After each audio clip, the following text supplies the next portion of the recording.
Alright, well today we're going to be looking at changing out all of our smoke detectors and carbon monoxide detectors and also the heat sensor that's in the garage because they've gotten over 10 years old now and these things are only good for about 10 years. So I tested one the other day and it actually didn't respond. Now the setup I have is actually a wired type, and so you can see these wires are going to have to be connected up if the connector is not the same for the new ones as it is for the old ones. So you might not even know whether or not you have a wired one or not if you've never taken them down, but there's an easy way to tell, as you can see. So if you're looking at this up in your ceiling, you'll need to pop it off there and see if there's a connector. Now, one thing, these have a little tamper-proof little thing in them right here, and so if somebody's installed those, you can't twist it off there. So first, you'll have to look around the sides and try to find that little thing right there, and then you pull it out, and it'll allow you to twist this little guy off there. And so once you pull that out, you can twist it off. Now, if you have the wired system where it's hardwired into your house, and what it does is if one goes off, they all go off. And so that's kind of nice. So I like it how this system's set up. But if you don't have the hardwired type, you'll need to buy the kind that just runs off the batteries. So this one has a battery backup, but it also has the hardwire on it. So that's what fits my house. So the easy way to tell is if you pull it down and you don't have this connector right here in the back of it, then you're going to know that yours just runs on batteries. You can swap them all out real easy. You won't have to do this wiring that I'm going to have to do. But we'll show how to do that, and it's not that hard even with the hardwired system. It just takes some basic knowledge of wiring or electrical because it's only 3 wires, and we'll go through what we got to do to make sure that we stay safe. So let's get set up here and we'll swap these things out. And then we'll get our system back running again. Alright, so you may be wondering why these look different. Well, out in my garage when they built the house, they installed the wrong one. What they installed out there was a carbon monoxide detector as well as a smoke detector, but it goes off all the time because naturally when you start your car, it's going to detect the carbon monoxide. So what I'm doing is swapping out to this one. It's actually a heat alarm, and that's really what you use in the garage just to make sure if something catches on fire, it's going to trigger when it hits the heat range. That'll tell it to go off, and since my house is hardwired, it'll trigger all the other ones and they're all going to go off too. So that's a much better way to do it, because before I was getting a lot of false signals, false alarms, because it had a carbon monoxide one out there. Just wasn't working at all, so I ended up having to disconnect it just because it would go off almost every day. But we also have 2 here that are a little bit different than the rest of these. These are all smoke detectors, and they go in the bedrooms and around in the house in the normal areas. But you need to have a carbon monoxide one at least in each floor. And so downstairs and upstairs I have 2 located in the central areas of the house.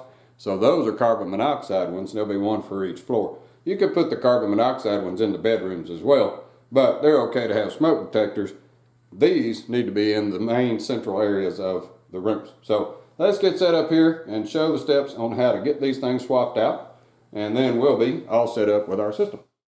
Alright, so we're down in the breaker room downstairs, and this is for if you have the hardwired type like I have that has the little wire sticking out, and when you pop it down, if you see that it's got the power connection on it, then you're going to know that it's a hardwired type.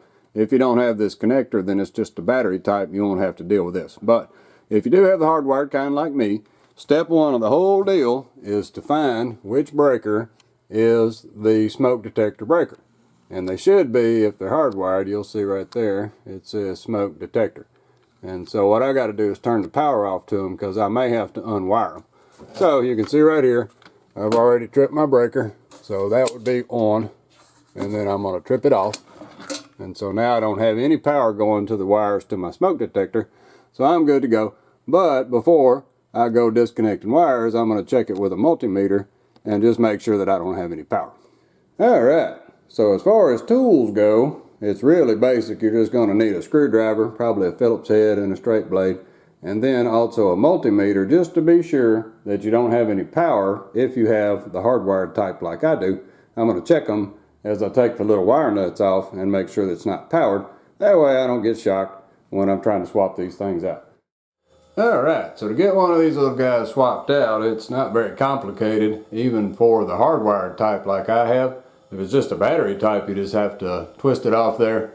You might have to take that little tamper thing off and then put another one up. May have to change the base out, but none of that's complicated, especially for the battery type. But for the hardwired type, we're going to have to take the connector loose and put a new connector on because they've changed styles over the years. So we'll zoom in here and we will take this little guy down. Like I say, just some basic wiring. If you're not comfortable with wiring, then you might want to get somebody to do this for you that is comfortable with electrical. But all we got to do is climb up here, and we're just going to give him a twist and pull it down. And you can see, because mine's the wired type, it's got the connector on it. So I'm just going to disconnect that connector because I got to change that out.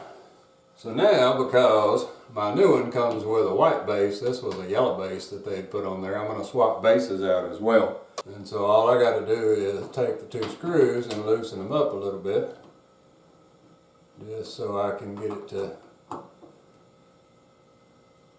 slide off there. Then we're just going to give it a little turn and we'll take the base off. So now we got the base off, now we can look at our wire. Alright, so my little pigtail has changed. You can see it's different, connects up different, so I got to take this one off and put this one on. But it's only 3 wires and they're color coded, red, black, and then white.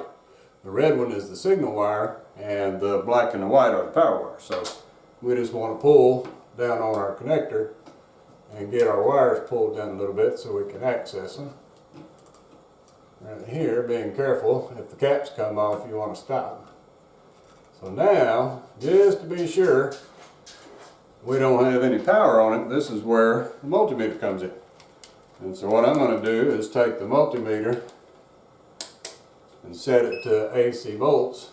And before I take these connectors loose, I'm going to probe up inside the connectors and just make sure that my power's turned off. So we'll put up inside of there and just make sure we don't have any power.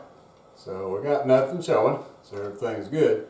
So I can go ahead and disconnect this hot one, and I'll just check it once I got the little connector disconnected. So these would be your power ones, your black and your white, and we'll just let that hang free right there. So now with the wires exposed, I can for sure check it. So I just check the black against these whites just to make sure I don't have any power.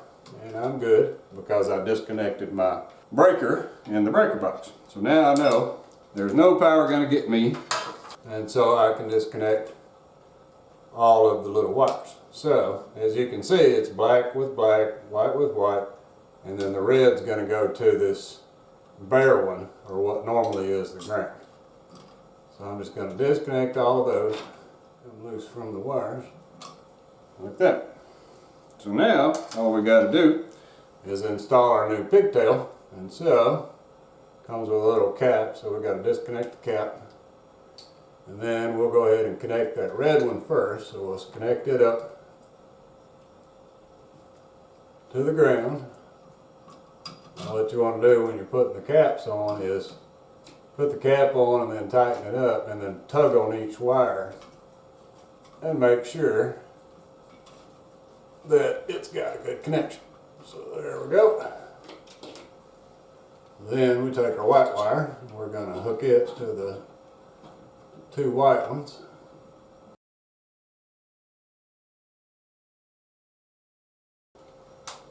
Then all we got left is the black one. So we'll bring the black one around here.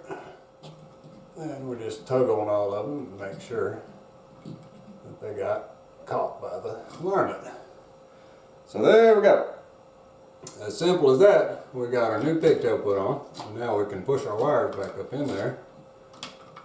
And we're ready to put our new base on. So we grab our new base, and all we do is slip it up in there, and we just want to catch those 2 screws like that. And then we just tighten those 2 little screws back up. And that secures our base. So all we got left to do is hook up our new little sensor, and this little protective cover is for like new work, and so it would keep the dust out of it while everybody was finishing up the house. But we don't need to worry about that little cover because all we're doing is replacing.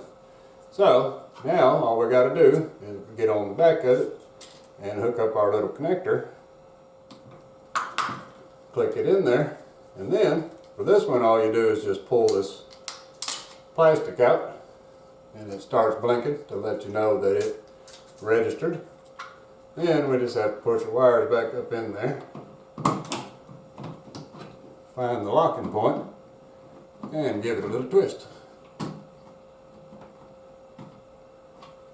And there we go. So we got our new smoke detector put up, and like I say, this one's a hardwired type, so it's a little more complicated than just the battery type, but you can see it's not that hard, just basic with a couple of wires there.